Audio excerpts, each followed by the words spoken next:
Kembali tim Jimat punya cerita dengan judul Ngajak Bareng Mulih, ditulis Suryadi WS.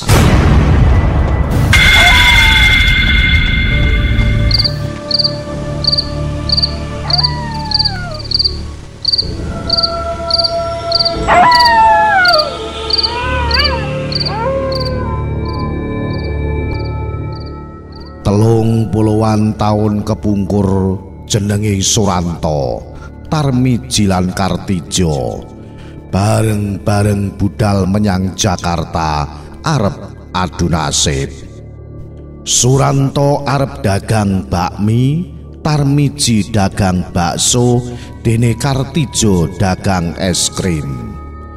TKT wis gilik tenan, semboyane kudu kasil nganti bisa marisake marang anake besok. Mongko nalika padha budal iku kabeh durung duwe anak. Aja meneh kok anak, lah wong bojo wae durung duwe. Wong telu isih joko kabeh, malah pacangan wae ya durung duwe. Nanging pancen temen-temen gembleng TKT lan tekun anggone budidaya, dasar dilambari prihatin, tansah ndedepe nyenyuwun marang Kang Andum Rejeki, Gusti Pangeran Kang Maha Sugih. Akhire apa sing dadi gegayuhane bisa mawujud.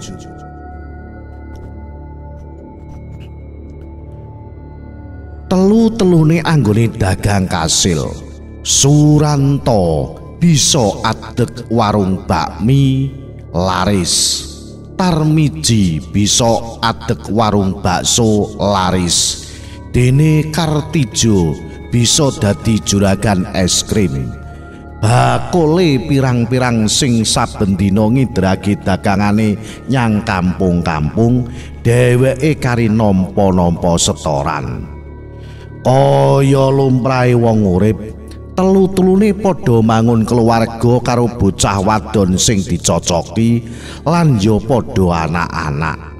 Telu-telune uga padha bisa duwe omah dhewe ora ngontrak selawase. Nadyan ya mung omah prasaja ning jero kampung. Tarmiji manggon ing Pasar Senen, Suranto omah ing Kebayoran Baru lan Kartijo ing cedhak Pasar Rumput. Uripe padha makmur lan bagya sakluwarga. Ngelingi sepisanan mangkat menyang Jakarta runtung-runtung bareng wong telu, mula selawase boro ing Jakarta ora nate nglalekake silaturahmi. Telu-telune tetep ajeg sesambungan akrab, padha dene ngabarake kepriye kemajuaning usahane. Mula yen kala-kala mudik menyang desa, asring ya bebarengan, padha-padha ana paran, telu-telune dadi saya akrab kaya sedulur. Dasar asale ing desa ya mung tunggal sak kecamatan. Mangkono iku cerita lelakone wong telu, Suranto, Tarmiji lan Kartijo wiwit watara 35 taun kapungkur. Saiki wis padha tuwa, wis swidakan taun umure. Telu-telune wis padha nganggur sebab warung lan usahane wis padha dilintirake marang anak-anake sing dadi penerus usaha. Ana maneh anake sing dadi pegawe, kabeh wis bisa mandiri. Bareng wis padha tuwa, njur kepingin bali menyang desa. Bali urip ing desa kelairaning dhewe-dhewe. Ngiras ngreksa lan ngurusi omah lan bumi tinggalane wong tuane. Kepingin bali ngrasakake suasana urip padesan sing ayem tentrem, guyub rukun, ora kakean petung, sarwa sareh ora oyak-oyakan karo wektu. Esuk iku Suranto dolan menyang omahe Kartijo ing Pasar Rumput, mesti wae ndadekake seneng atine Kartijo.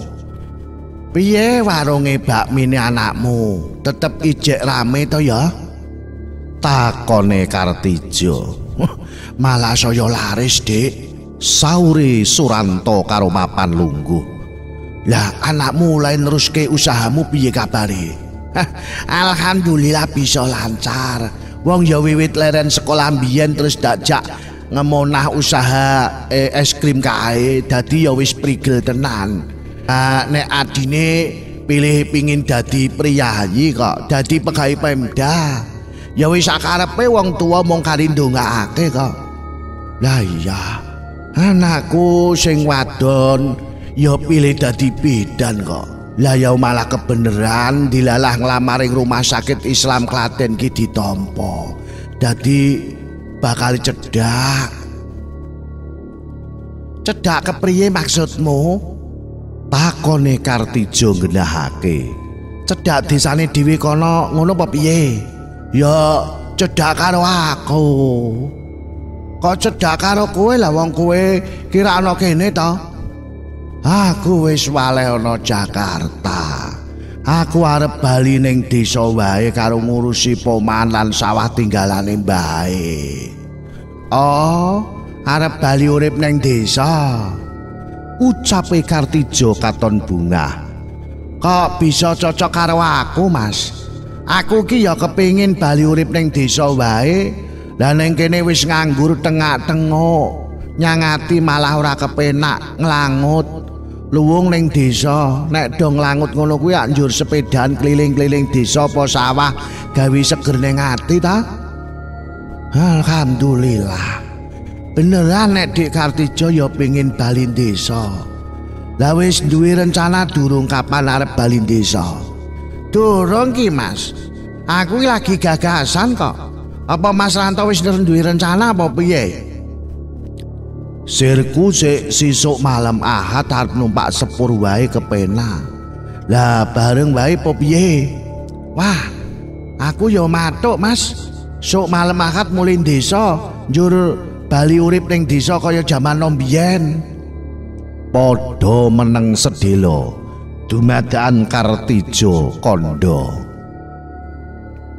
"Mas, biyen awake dhewe ki mangkat nyang Jakarta bareng wong telu karo Mas Tarmiji. Piye yen awake dhewe nemoni dheweke, ditakoni kepengin bali nyang desa apa ora?" "Iya, aku mantuk.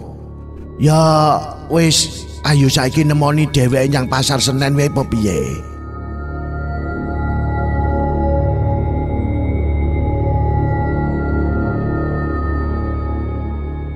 Wong loro mangkat menyang Pasar Senen arep nemoni kadange tunggal nasib, nanging jebul wonge lara. Lagi opname ning Rumah Sakit Cipto Mangunkusumo. Wong loro bablas mrana pisan tilik sing lagi lara. Bungae ora elok Mbah Tarmiji ditiliki mitrane loro sing wis manjing dadi sedulur Sinara Wedi iku. Kaya-kaya larane suda separo. Luwih-luwih bareng Suranto nelakake yen arep mulih desa bali urip ing desa kaya jaman Narayana mbiyen. "Aku iki ya wis suwe gagas ngono. Lah wong awake dhewe wong telu wis nganggur kabeh. Gek wis duda kabeh. Ya luwung urip ana desa. Srawung akrab karo tangga teparo. Perkara mangan wong ing desa saiki wong dodol sayur lan lawuh mateng ya wis akeh. Ora perlu repot mangsa. Alhamdulillah mengko ana desa awake dhewe kerep kumpul jagongan karo ngeling-eling sing padha nate dilakoni ing Jakarta sakjroning 30 taunan." Ujare Kartijo disambung Suranto. "Nek ngono sok malam akad iki aku karo Dik Kartijo tak mangkat dhisik. Liya dina yen Mas Tarmiji wis mari larane ndang nuk tutana ya." Langsung disaut Tarmiji. "Ora susah liya dina. Ya sok malam Ahad iki bareng wong telu mulih nyang desa. Aku iki wis sehat. Percaya, sok setu aku mesti wis metu saka rumah sakit iki kok. Lah mengko nek lagi mari terus kok nggo mlaku mulih desa, kok rasaku ora kepenak. Awakmu ki mesti sih ringkih, ujare Kartijo. Alah, wong mlaku mulih ya mung padha karo lungguhan ing kursi sepur wae lho. Ki abote sepira?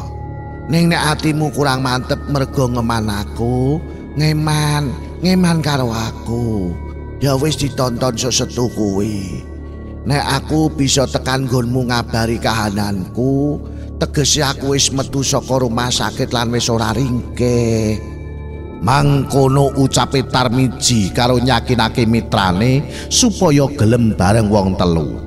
Akhire Suranto lan Kartijo bisa nyetujoni. Ya Mas, dak tunggu sok setu. Nek kowe tekan nggonku tenan, awak dhewe mulih bareng wong telu numpak sepur malam. Saure Kartijo nuli wong loro pamitan bali ninggal mitrane sing katon wis krasa enteng lorone.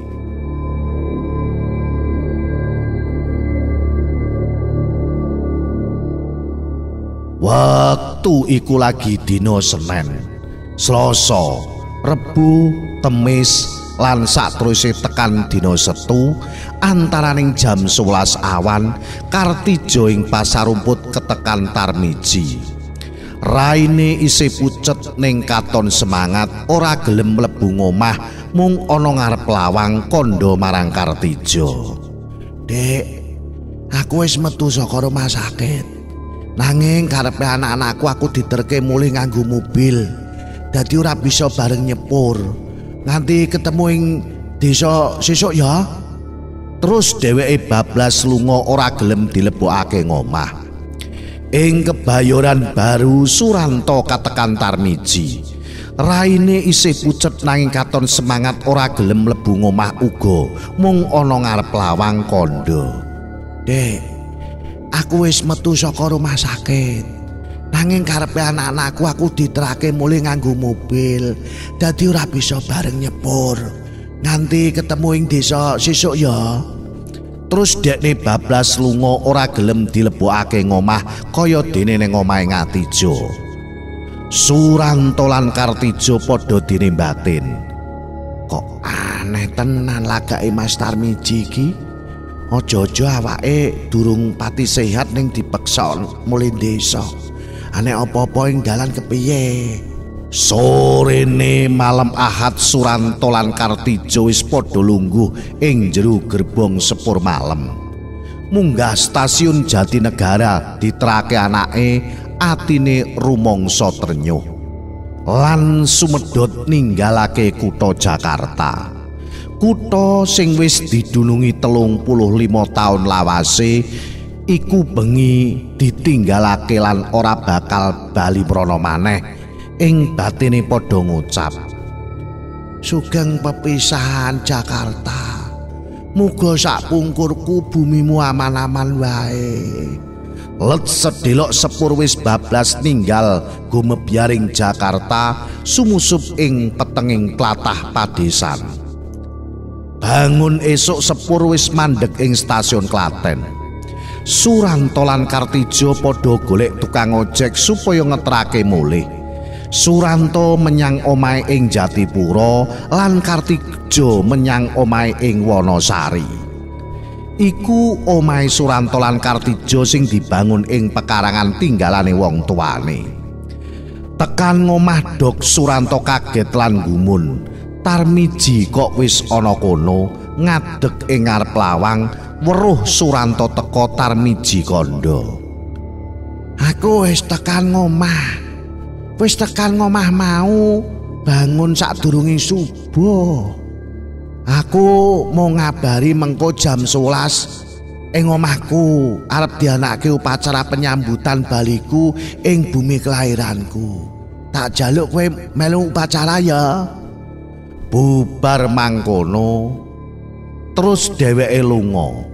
Suranto dhewe mung nglongop, lambene kaya kekunci ora bisa mangsuli apa-apa. Aneh, awake kok merinding. Kartijo semono uga tekan ngomah Dok. Ing omahe Desa Wanasari, dheweke kaget lan gumun. Tarmiji kok wis ana kono, ngadeg ing ngarep lawang, weruh Kartijo teka Tarmiji ya kandha. Aku wis tekan ngomah mau bangun sadurunge subuh. Aku mau ngabari, mengko jam 11 ing omahku arep dianakake upacara penyambutan baliku ing bumi kelahiranku. Dak jaluk kowe melu upacara ya. Bubar omong ngono terus lunga. Kartijo dhewe mung ndelongop, lambene kaya kekunci, ora bisa mangsuli apa-apa. Aneh, awake ya kok merinding. Jam 10:30 Suranto ngampiri Kartijo ing Wanasari, nuli wong loro boncengan numpak sepeda motor menyang omahe Tarmiji ing desa sabrangan. Tekan plong-plongan lurung, wong loro weruh gendera abang dipasang ing pinggir dalan. Mongko gendera kuwi tandha ana kasripahan. Bareng tekan ing omahe Tarmiji, wong loro iku kaget.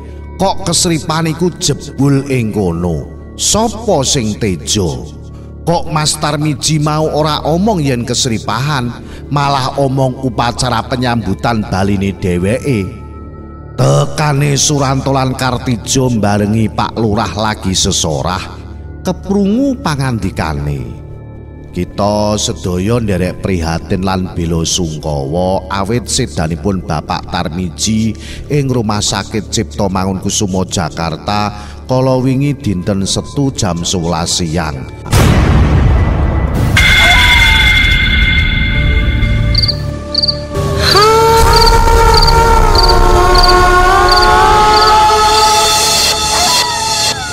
Sakala mak prinding awake Suranto lan Kartijo. Wong loro padha pandeng-pandengan, wong loro padha sadar dadi sing nemoni dhewehe wingi awaning Jakarta lan esuk mau ngadang ing omahe iku wis dudu wadake Tarmiji, nanging arwahe sing klambrangan. Senajan ora kang senan, wong loro iku padha mujar lirih. Mas Tarmiji kadangku, ikhlasno donya iki, aja malang tumoleh, sing madhep mantep lakumu suwaning ngersaning Gusti. Aku kabeh besok uga bakal padha nyusul kowe. Insyaallah ketemu meneh ing jaman akhir ya kadangku. Semene cerita saka aku. Salam Jimatres, salam satu misteri. Au.